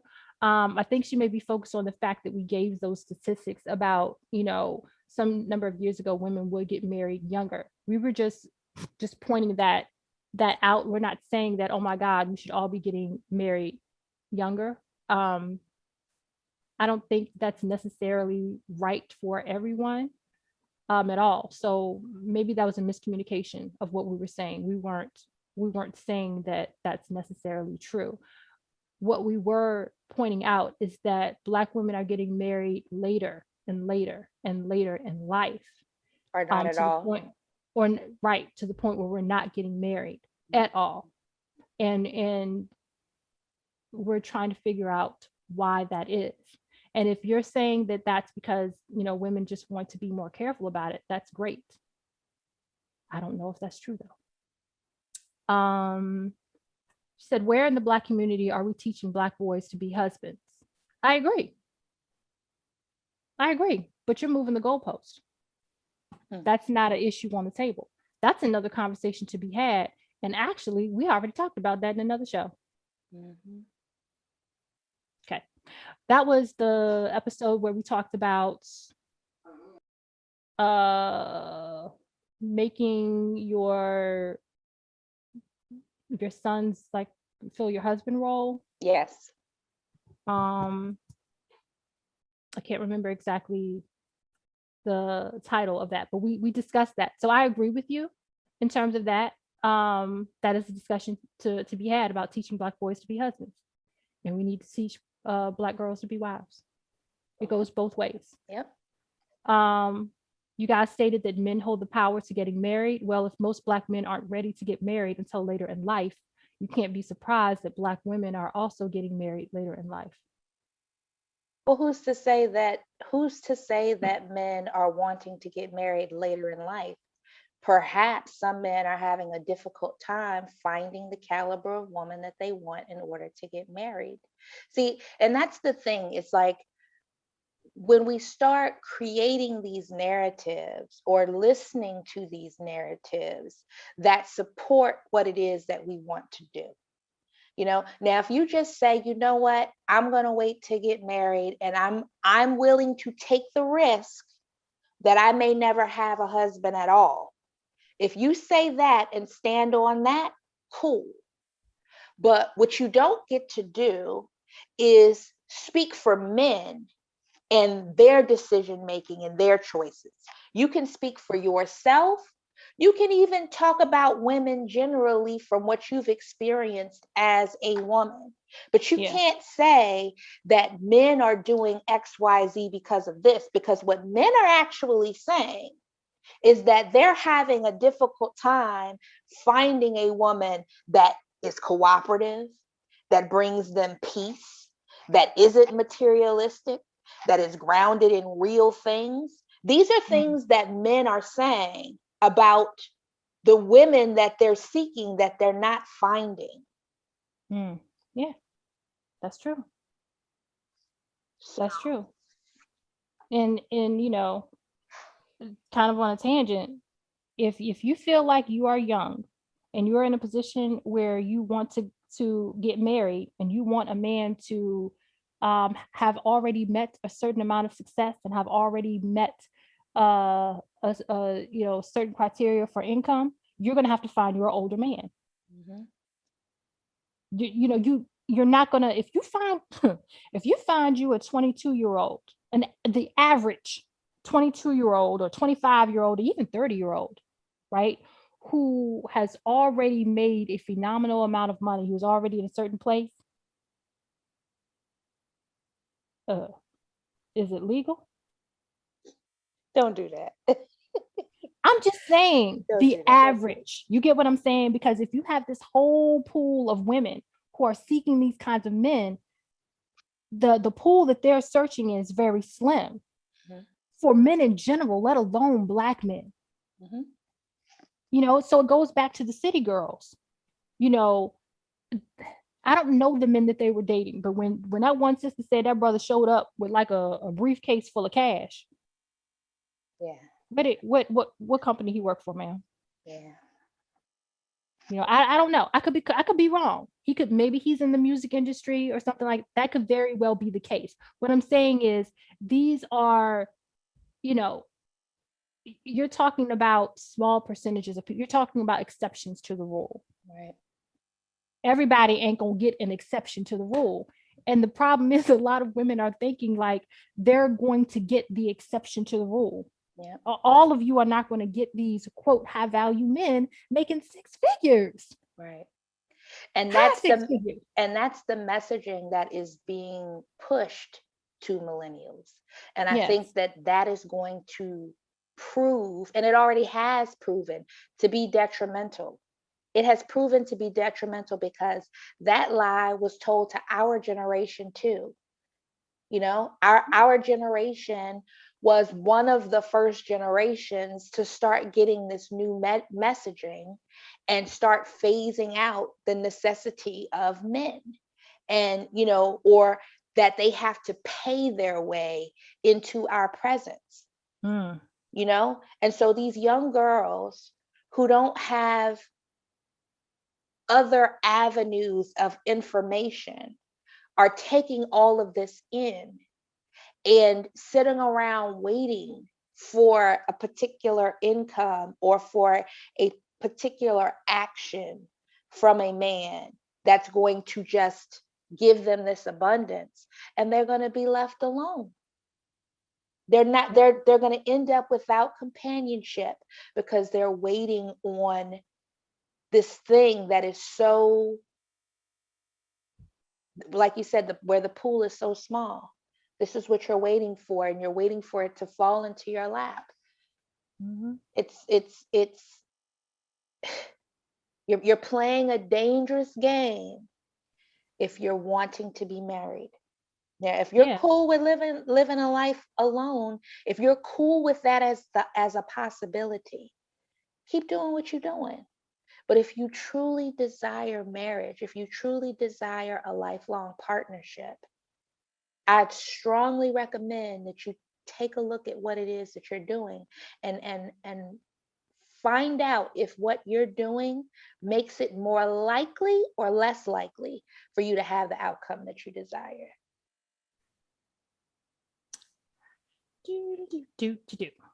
Okay. So, all right, she goes on to say, but back to the money conversation. Yes, a lot of younger Black women are taking the stance that although we do care about a man's character and personality, it's not the only thing we care about. Okay. I haven't heard anything about him. Again, I stated this earlier. In these conversations that I've listened to firsthand, I have not heard a woman talk about a man's character. Not once. Neither have I. So moving on. A man, including a Black man, needs to be financially responsible and stable, as well as have good character traits if he's going to be a good provider and protector. Totally agree. Yes, a woman should be feminine, but it's pretty hard to be those things in a community that doesn't cultivate it. What? Wait a minute. What? Yeah. If you truly care about the walk in her shoes, why not also address the Black community at large that doesn't value, honor, protect our Black girls? It's these things that foster some of the behaviors seen with some adult Black women. You've gone all over the place. So why not also address the Black community at large that doesn't value, honor, protect our Black girls? Okay, so that is a conversation to be had. I'll agree with that because there are a whole lot of things going on with that. Again, we are focusing on what we can do as Black women. And I'm gonna say this, it's real funny how we want to jump up and down and say that we want to be independent. We don't want gender roles, but then we blame the Black man for not protecting us. But we don't need y'all though. Which is it? Do you not need him and you can do it on your own? Or which is it? See, we have to make up again. It comes back to us before we can go over in their yard.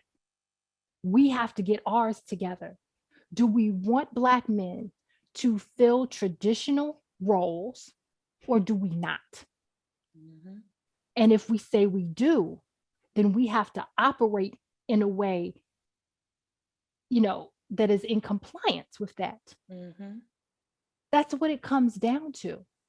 Because I will agree, our Black girls aren't being protected.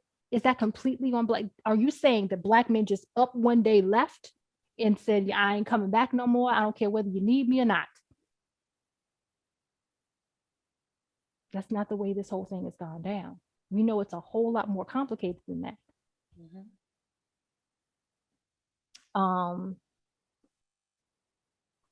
So the last thing she says, as for Black men being afraid to say how they feel, there's literally whole channels of them expressing how they feel, and they've existed for years. They have zero fear of stating how they feel about Black women. Why should they have fear? I believe I stated when we were talking, I was talking about how, Black women will come on and talk about Black men out of their name, call them garbage and all of these different things. Mm-hmm. Whereas I don't see, and maybe I'm missing it, maybe there are platforms where Black men are doing the same thing to Black women. I haven't seen those. Mm-hmm.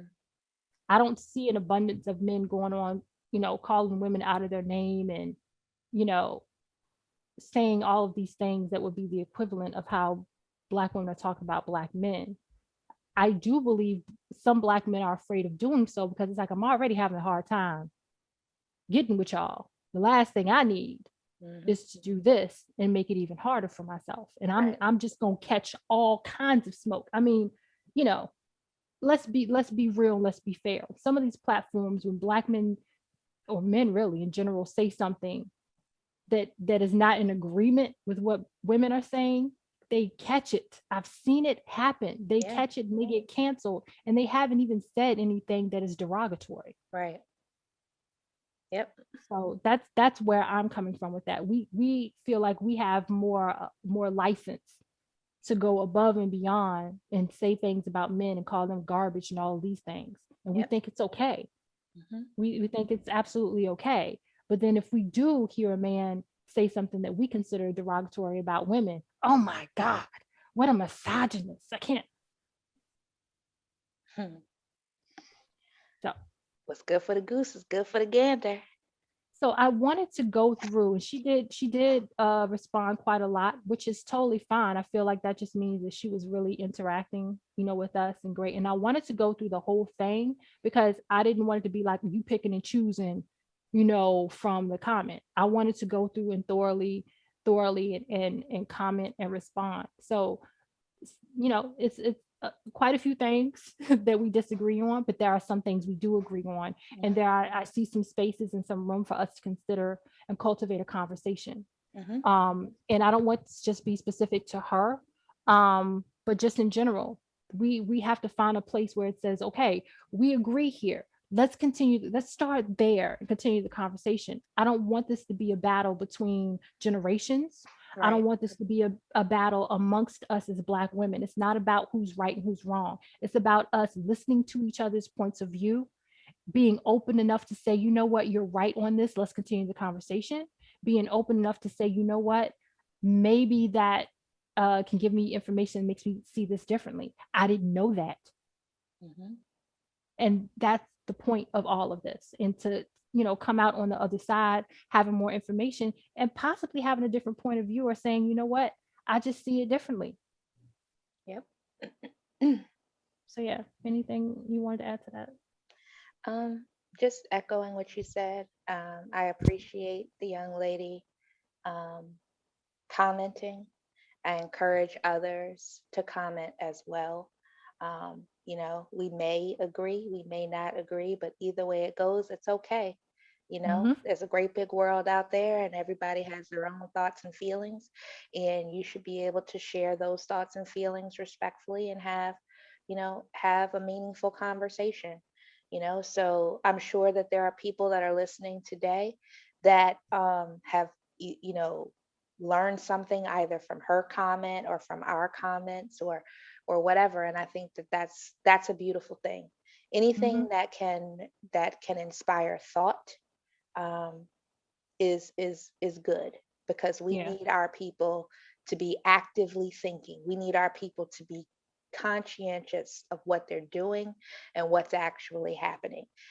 That's the way that we're going to change our condition. So absolutely. So once again, this was sort of like a mishmash episode where we just kind of came in and just laid it on the altar, if you will. In addition to responding to a comment made about our last show regarding dating, I think it referred to dating games, and finances and what have you. So we respond to that, but we always thank you all for listening. We thank you for your comments, and we do encourage you. We don't get a lot of comments that go in depth about our content, and again, we encourage you to do so. We actually want that.